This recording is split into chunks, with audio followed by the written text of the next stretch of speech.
Hello and welcome back to the channel. Today we'll be looking at the Alphafly 1 versus the Alphafly Mark 2. Before we get into comparing these two shoes, remember I am a triathlete. I'm looking at it primarily from the point of view of a triathlete, although I have done a couple of road races. I'll be factoring that into it as well. So I'm slightly late to this one. They're potentially bringing out the Alphafly 3 fairly soon, but you can still get the Mark 1 for a fairly good sale on some sites, or if you've already got the 1 and you're thinking about waiting for the 3, or you've got the 1 and it's got decent wear left on it, should I upgrade to the 2, then this video is for you. So let's go for the benefits on the Mark 1 first. As you can see, I've put my elastic laces on, so ignore them. It comes with the same laces as the 2 comes with, which are quite nice ones. So we'll go for the pros with this bad boy. It's got a much bouncier return. So the AirPod at the front just seems to spring you up a lot more. Not necessarily a good thing. I prefer personally the feel of the 2 because I actually find this too bouncy. It's almost giving me too much propulsion. If you're a pro runner, a seasoned runner, you might actually find that's more of a benefit. I'm not sure how I feel about it, like I say, but definitely more propulsion with this one on the forefoot. The second point with this one is that it feels more like a racing shoe.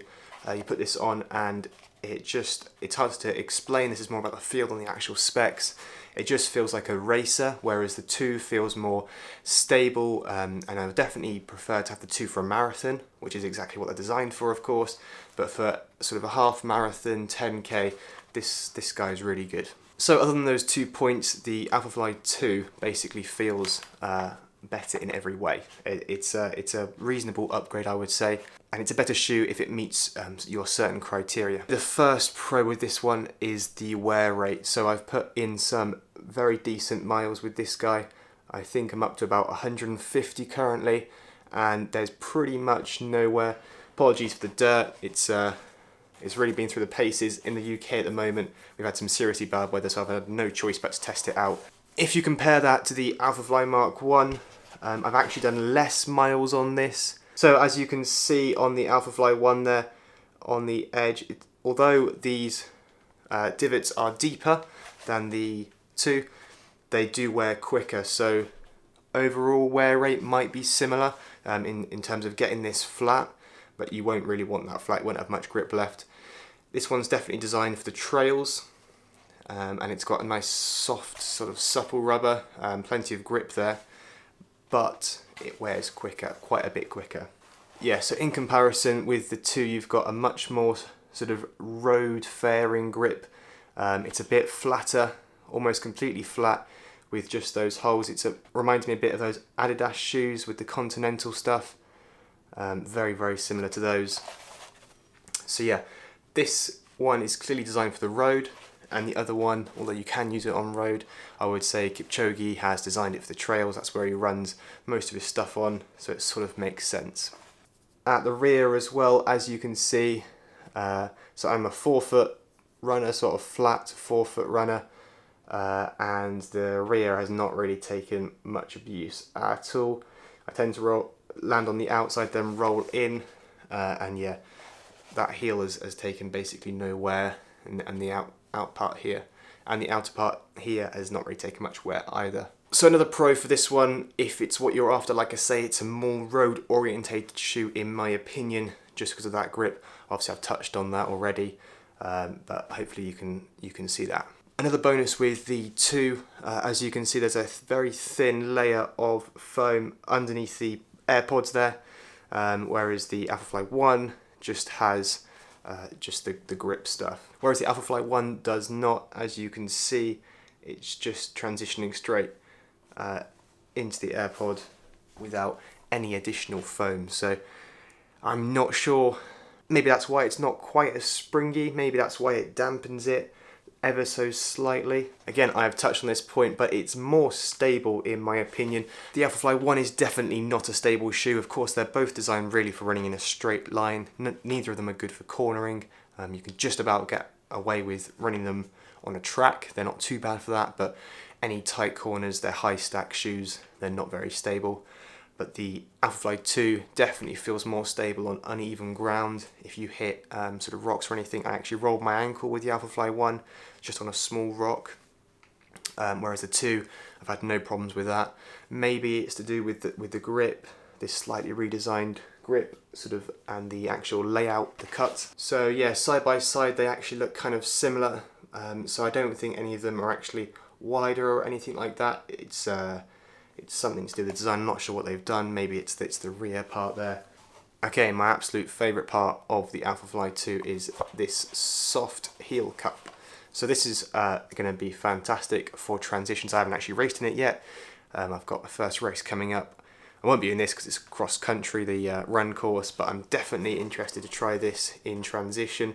Much easier to get your foot in and out of. So it has got a hard heel cup there, and it pretty much ends where the pull tab starts. And then where the pull tab starts, as soon as that starts, it's soft. So yeah, way easier to get your foot on in transition, but also just putting it on in general, and you don't actually notice the soft heel cup when running. This part does a really good job of keeping you in place. So yeah, that's a fantastic feature for me. If we have a quick look at the Alphafly 1, as you can see, it's completely rigid.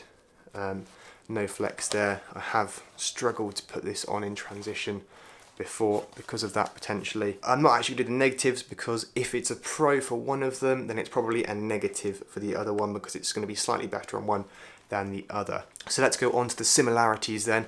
What is the same about these two? So the overall feel is actually extremely similar with these two. Like I say, this one's slightly more bouncy, this one's slightly more stable, but they both lock you in at a good speed. Once you get up to speed, you can sort of cruise at that speed.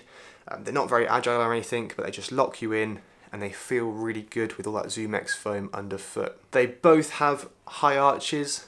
They both have really supported high arches.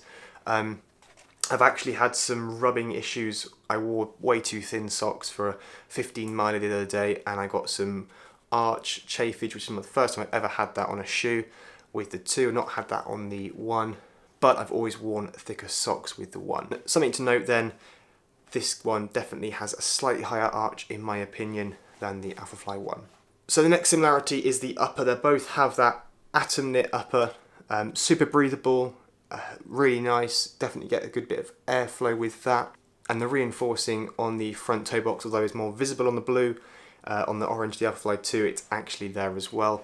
So yeah, they're both reinforcing the toe box, and they both have that atom knit, which I'm a big fan of. Okay, next up, they're both very sock-like, which is why they both have 2 pull tabs, one on the heel and one on the tongue, just to help you get that shoe on quickly and effectively. Again, for transitions, fantastic, but also just useful for putting them on because they are a bit of a tricky shoe to get on sometimes as they've got no tongue.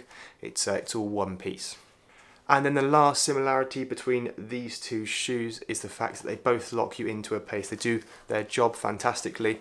I would be happy taking either of these on a half marathon, a marathon, anything where you need to sustain a consistent pace. Yeah, they just do a fantastic job of locking you in, whereas the Vaporflies, although they're a fast shoe, they don't have that same feeling. It's very hard to explain until you've run in these what it feels like. But yeah, it just locks you in, and they both do a really good job of that.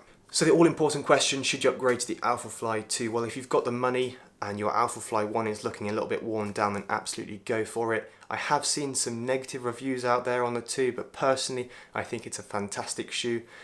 Slight improvements over the 1, especially that wear rate and the stability, but I do enjoy the 1's feel. It just feels a bit more like a racing shoe, like I say, but slightly less stable. If you can pick up the Alphafly 1 for a good discount and you already have it and you've enjoyed it, then go for it again because the 2 doesn't offer much more in return.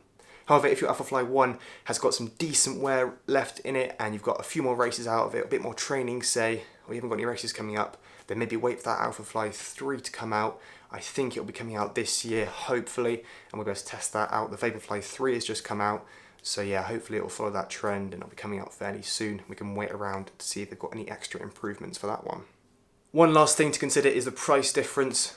Of course, the Alphafly 2, just retail price, I think is more expensive than the 1, just ever so slightly, but you could definitely get the 1 for better sales this time last year than the 2, so I'm not sure. Maybe their 2 will be on sale soon. If it is on sale, then I'll probably be picking up another pair because I really enjoy it.